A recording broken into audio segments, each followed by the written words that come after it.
2015 से लेकर अभी 2025 चला है। ये पूरे 10 साल में जब भी जरूरत पड़ी है उन्होंने बढ़ चढ़कर हमारे इस कब्रिस्तान के लिए, नए कब्रिस्तान के लिए अपनी ऑफिस हमेशा ओपन रखा है, खुद को अवेलेबल किया है। कलेक्टर के पास जाना है, कहीं पे भी जाना है, सोहेल भाई ने कभी ना नहीं बोला है। जब एक मैसेज आए तो सोहेल भाई अवेलेबल रहते हैं और यही कौम की सबसे बड़ी खिदमत है जो वो कर रहे हैं।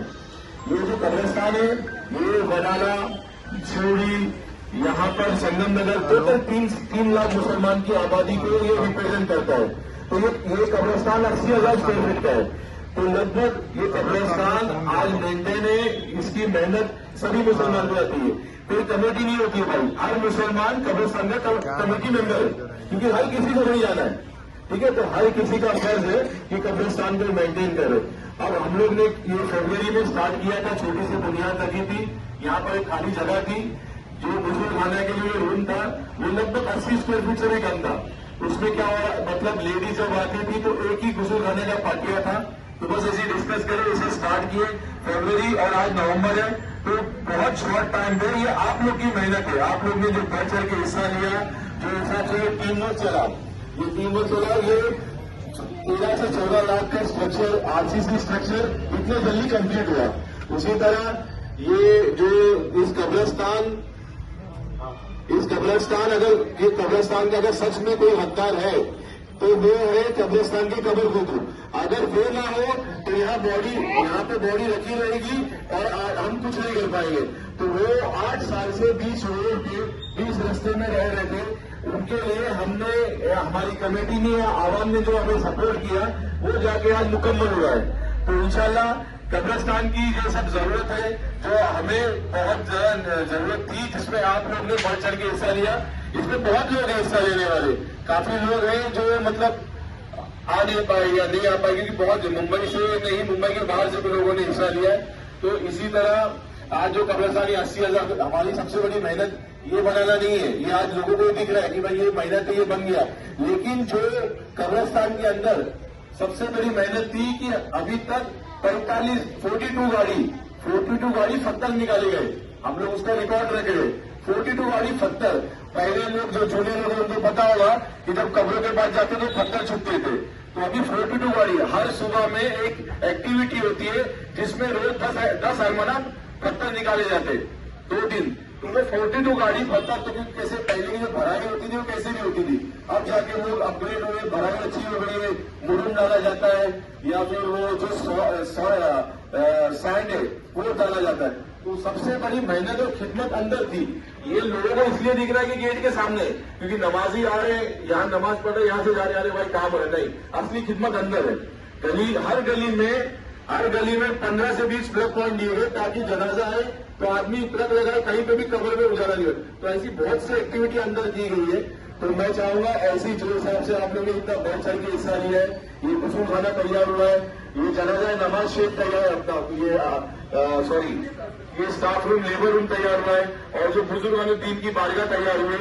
उसी तरह इस कब्रिस्तान के लिए सबसे उसके बाद जरूरी है जनाजा नमाज का शेड, क्योंकि हम जो शेड लगाते हैं ये यहाँ के सभी लोगों को पता होगा कि इस कोने से उस कोने तक शेड लगता है। वो शेड की कीमत मतलब तकरीबन 50,000 का हर साल नुकसान हो रहा है, क्योंकि टेम्पररी लगाओ और निकालो, क्योंकि लगाना निकालना और वो मतलब का नहीं, वो सभी बरात में हमें निकालना ही पड़ेगा, क्योंकि यहाँ से आगे तक पूरे आवाम है, टैंकर पानी का आना जाना है, तो शेख वो आवाम का ही पैसा है। तो 50,000 नुकसान है। अभी हम लोग ने ये जो गेट की लाइन से यहाँ 1,000 स्क्वायर फीट की जगह है, तो हम लोग यहाँ पर जनाजा नमाज परमानेंट वाला बनाएंगे। तो इंशाल्लाह उसमें भी आप लोग बढ़ चढ़ कर हिस्सा लो। और ये गेट, बुलंद गेट एक बनाएंगे, इसका एक कॉलम लगभग स्टार्ट कर दिया गया है, तो उसमें भी आप लोग बढ़ चढ़ के हिस्सा लो।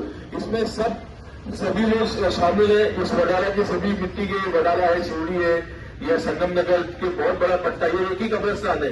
उसी तरह दूसरे कब्रिस्तान की लड़ाई भी चल रही है भाई, वो अभी तक एंड नहीं हुई है, क्योंकि सोहेल भाई को पता है, बाकी जिनको पता है कि मतलब जो जुड़े हुए हैं मतलब पेपर वर्क से, कालिदास कोलंबर साहब ने कलेक्टर के पास 15 बार ले गए, सोहेल भाई जो थे मंत्रालय ले गए, पेपर साइन हो गए। विद्यालंकर कॉलेज के पीछे वाली जगह जहां पर टोटल 90,000 स्क्वायर फीट हमारा कब्रिस्तान था, उसमें से बची हुई जगह अभी 16,500 स्क्वायर फीट है। आवाम में बहुत से लोग आएंगे, बहुत सी बातें करेंगे, ऐसा नहीं हो जाए। कोई भी आपको गुमराह करेगा उसको सीधा हमारे पास लेके आओ, तो कवर पढ़ के हमारे पास फाइल है और प्रॉपर पेपर है। जैसा आपका आधार कार्ड आपके आइडेंटिफिकेशन बताता है कि हाँ ये आप ही हो, वैसे हमारे पास पेपर है, ये प्रूफ करता है कि बची हुई जगह 16,000 स्क्वायर फीट अभी भी ये जो सर्वे हुआ था, लेकिन कुछ पॉलिटिकल जो अभी माहौल चल रहा है उसके कारण उसको स्टे किया गया है। हमें कालिदास कोलंबकर साहब सोहेल भाई ने बोला कि आप ये जगह हैंडओवर ले लो, हम लोग हैंडओवर प्रोसेस में भागम दौड़ कर रहे, तो इंशाल्लाह आप लोग की दुआ और कोशिश से जो बची हुई जगह भी लेंगे। कलेक्टर ने ये भी स्टेटमेंट है, जब वो झोपड़पट्टी हटेगी वो रिजर्वेशन कब्रिस्तान में मिलेगा, पर हम लोग के उनसे लड़ाई करें सर, कब हटेगी, कब बिल्डर आएगा, हम लोग को इसके बाद नेक्स्ट कब्रिस्तान दिया जाए। आज दिक्कत ये हो रही है, पहले 1250 कब्रें थी, अब कब्रों के बीच में जो 2 फीट का गैप था, अब हम लोग ने बोले यार आवाम अपनी ये कहाँ जाएगी, तो उस गैप को कम करते करते 1 फीट पे आ गए। तो गैप कम करे तो 400 कब्रें भरी, ऐसा टोटल प्लॉट में। तो कब्रें इसलिए बढ़ा रहे ताकि अपनी आवाम वडाला से लेके इतना बड़ा एरिया है, वो यही की यही नहीं, वो नारियलवाड़ी क्यों जाए, वो धारावी क्यों जाए, वो यहाँ है। इसलिए ये सब टेक्निकली करना पड़ रहा है। और दूसरी रिक्वेस्ट ये कि कोई भी पक्की कब्रें नहीं बनाए। हमारी बहुत सी लड़ाई होती है यहाँ पर पक्की कब्रों के ऊपर, हर कोई अपने पीर मुर्शिद को मानता है, लेकिन कैसे अगर हमारे पास कब्रें कम है, जगह कम है, तो हम पक्की कब्रें, हम लोग ने अभी तक ये जो स्ट्रक्चर जो बने हुए हैं, ये स्ट्रक्चर आज से 20 साल पहले बने हुए, उसी की मरम्मत होकर उसका रिनोवेशन हो रहा है, कोई नई दरगाह नहीं बन रही है। जो बीएमसी का प्लान अप्रूव्ड प्लान है, जिसमें ऑलरेडी दरगाहें है, दरगाह का डिमार्केशन वो भी प्लान है हमारे पास। 20 साल पहले जो दरगाह थी मार्किंग किया, वही दरगाह मुकम्मल तरीके से बनाई गई, पहले खस्ती हालत में था, अभी उसको प्रॉपर बनाया जा रहा है। 1 फुट भी जगह कब्रिस्तान की दरगाह को नहीं ली गई है, न दरगाह की जगह कब्रिस्तान में दी गई, उसकी गारंटी हमारी कब्रिस्तान कमेटी लेती है। ठीक है, तो ये सब चीजें आप लोग को इसलिए बताया जा रहा है कि ताकि आप लोग भी अवेयर रहो कि आगे इससे पहले भी अभी भी 2-3 लोगों की कब्रें थी, होल्ड थी, उनके 50-50 मुरीद आए। हमने बोला कि भाई ये चलेगा नहीं, तो ऊपर से बहुत से प्रेशर आया, ये आया। जब वहां पर अगर सच में अगर वो बुजुर्गाने दीन है, तो मैं इस चीज को जानता है, मतलब वो अगर जाहिर होते तो हम लोग खुद वो चीज को बंद कर देते। कब्रों में अगर है तो बंद किया जाता है, लेकिन ऐसी चीजें हुई है यहाँ पर। अभी कब्रिस्तान है कि दूसरा कब्रिस्तान मिलने में कितना टाइम लगेगा कोई पता नहीं कर सकता, क्योंकि प्रैक्टिकली जो मसले चल रहे बाहर, एक नेता हमारे सपोर्ट में है, एक एमएलए हमारे सपोर्ट में, एक एमएलए हमारे सपोर्ट में अगेंस्ट में है। उसने लेटर कलेक्टर को दिया कि 2 मत, दूसरी बिल्डर ने लेटर दिया कि ये भाई मेरा प्रोजेक्ट आ रहा है, सेल नहीं होगा, 2 मत। तो ये सब बहुत से चीजें जो टेक्निकली हमारे को पता है कि क्या चल रहा है। ये हर दिन की जो ये पूरी लड़ाई, कब्रिस्तान कमेटी के ऊपर 2 केस हुआ है, ठीक है, ये तो सबको पता है। मोर्चे के टाइम पे कब्रिस्तान कमेटी ने 2 केस भी खाई है। तो ये आवाम के लिए, ये आप लोग के लिए, आज आप लोग है, आने वाले टाइम में बच्चों लोग, आने वाली जनरेशन इतनी स्ट्रांग नहीं है, तो उन लोग को अवेयर करो कि ये सब चीजें भी बहुत जरूरी। 2 चीज जीना जितना जरूरी, उतना मरने का जो प्रोसेस है या फ्यूनरल का जो प्रोसेस है वो भी इम्पोर्टेंट है। तो मैं इस बात से अपना, हमारी टीम माशाल्लाह पूरी कब्रिस्तान कमेटी की टीम जो है वो बहुत मेहनत कर रही है अल्हम्दुलिल्लाह। अब हमारा बोर्ड कम पड़ रहा है, यहाँ नाम लिखा जाता था ये सामने बोर्ड पे, हमारे कमेटी के जो बोर्ड पे मेन नाम है वो सोहेल भाई का है, जो हमारे चीफ एडवाइजर है। उसके बाद हमारे तीनों मुजव्वर साहब है। आज हमारा बोर्ड इसलिए निकल गया कि न्यू टाइलिंग हुई है, तो अभी वो लगाने के लिए वक्त नहीं मिला।